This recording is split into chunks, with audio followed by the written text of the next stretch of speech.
While the time is slipping away, and in the permanency of this life we live in, somewhere in the world, history sometimes brings some figures forward, evolve them and make them one of elite's elite, to present them to the human generation.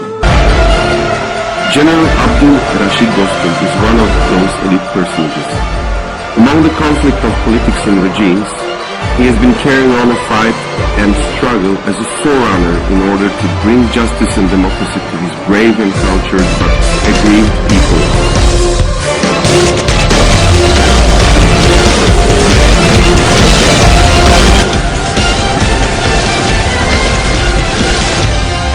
He played a significant and permanent role in the retreat of rapist invaders and established a new regime in the country. Since he first joined the military forces, he kept developing himself.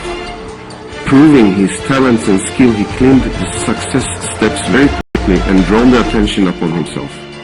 As the days passing, his military personage and prestige became more and more greater.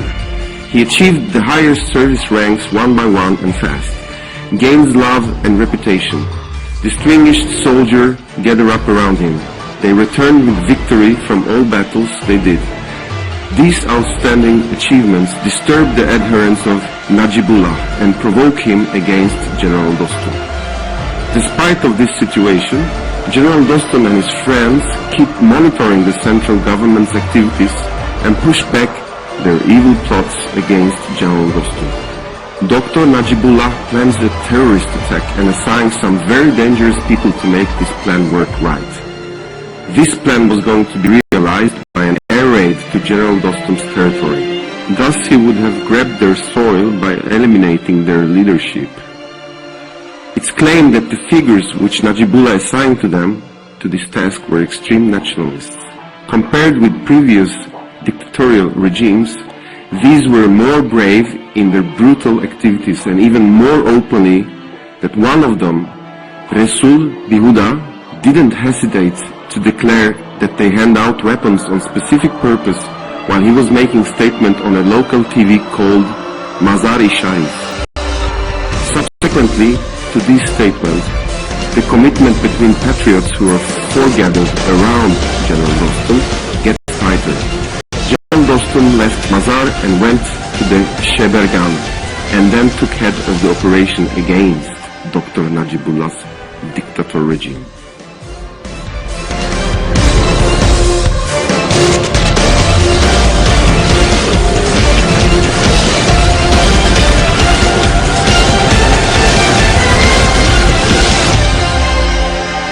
He was the leader of that operation.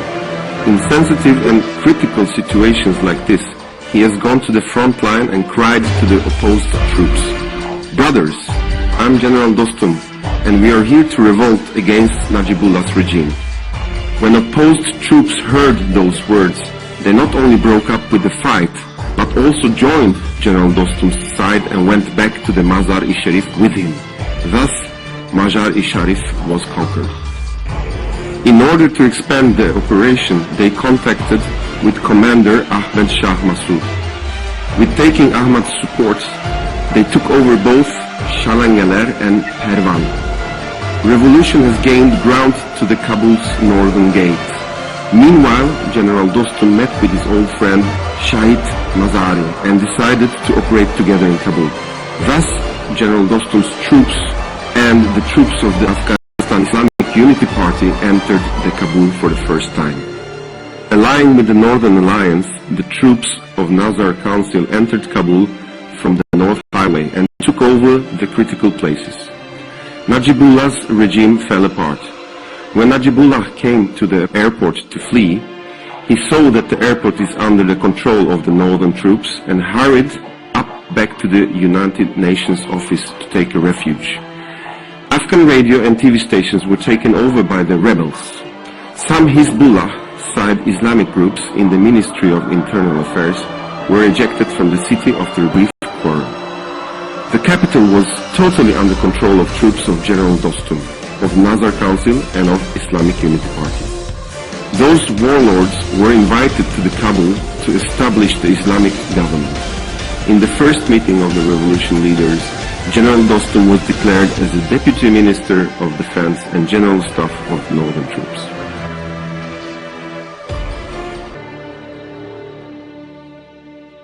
General Dostum was thinking to set up a national and strong party in order to realize his political purposes alongside his military success under the most of the toughest situations.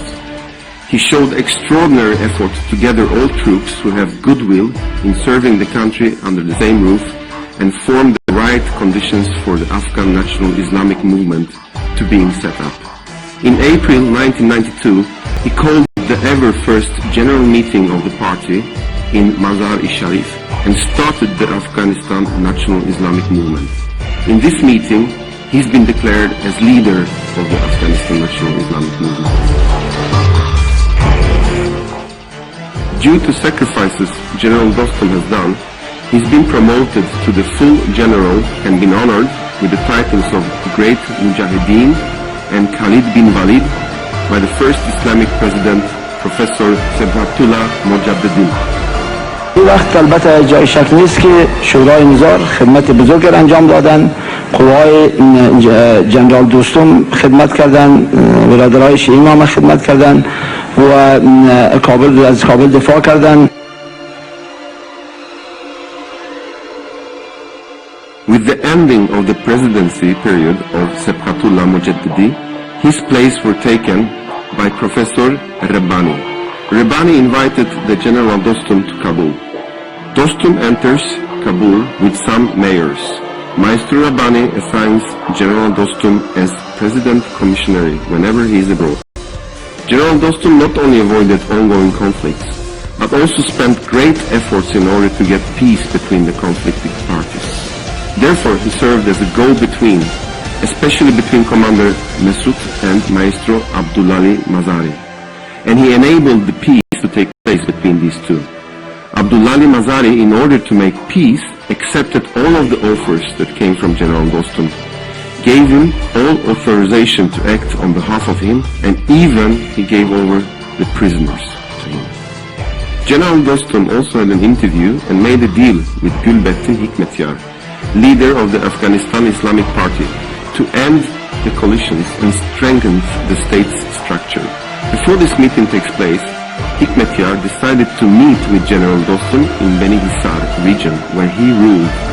It was a dangerous road, so that some of General Dostum's case pals protested to this idea, but despite his friends, he went to the Beni Hisar, made the proper offers to end the ongoing war in Kabul, and achieved this purpose thanks to his braveness. Shortly after the President Rabbani returned to the country, General Dostum suddenly turned to the north. During the operation, he only reported to President Rabbani. Despite of SO-22 warplanes, which had taken position around the airport to strike Dostum's plane, he was able to fly in and land on the Mazar-i-Sharif safely.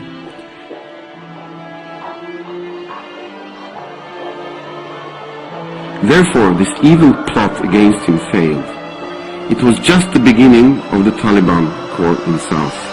Trained in Pakistan, Taliban was making military disturbance in the south. Some powerful people in the government sharing the Taliban's ideas provides the environment for the Taliban to develop. Therefore, the Taliban was able to achieve to come to the Kabul front like a thunderbolt.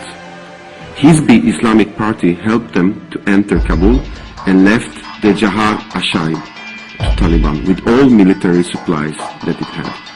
Having lost all its resisting powers, the central government left Kabul. Taliban invaded Kabul thoroughly and was recognized by the Pakistani reformist leaders. President Rabbani and Commander Massoud evacuates Kabul and goes north. After that, revolution leaders and Islamic government statesmen had a meeting and declared General Dostum as Chief of Defense Council of Afghanistan. In this period, Taliban was in front of Panjshir. The movement had set up a cohesion and cooperation between the public and the Islamic Unity Party.